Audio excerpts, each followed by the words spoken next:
Hi guys, ఈరోజు Sunday కాబట్టి మంచిగా చికెన్ బిర్యానీ చేసుకుందాం.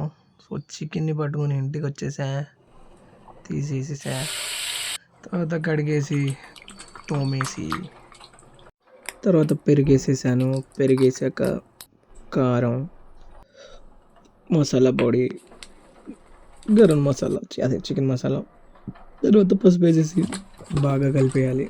ఎలా అంటే మొత్తం మసాలా పట్టేయాలి దానికి. ఒక గంట సేపు ఫ్రిడ్జ్లో పడతావు. తర్వాత గంట సేపు ఖాళీగా ఎందుకుంటావు అని ఉన్న గుడ్లు తీసుకొని ఆ గుడ్డుని పగలగొట్టేసి ఫ్రై చేసేసి కర్రీ చేసేసి మింగేద్దాం.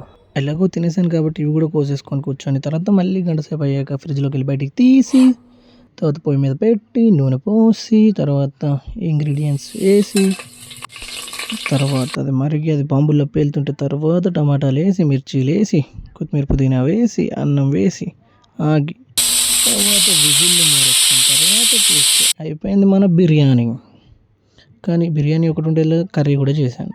కర్రీ బిర్యానీ రెండు ఇవే అనుకుంటూ వీటికన్నా పెద్ద విషయం ఆ గిన్నెలు అన్నీ ఉన్నాయి. మా అమ్మ వచ్చాక నన్ను ఎన్ని వేసుకుంటుందో చేసిన ఇంత బిర్యానీకి ఏంట్రా నువ్వు అన్ని గిన్నెలు చేసావని. మా అమ్మ ఫీలింగ్ ఎలా ఉంటుందంటే మా అమ్మ వచ్చే లోపల గిన్నెలు తోమకపోతే ఏమవుద్దో తెలుసా, ఇదే అవుద్ది.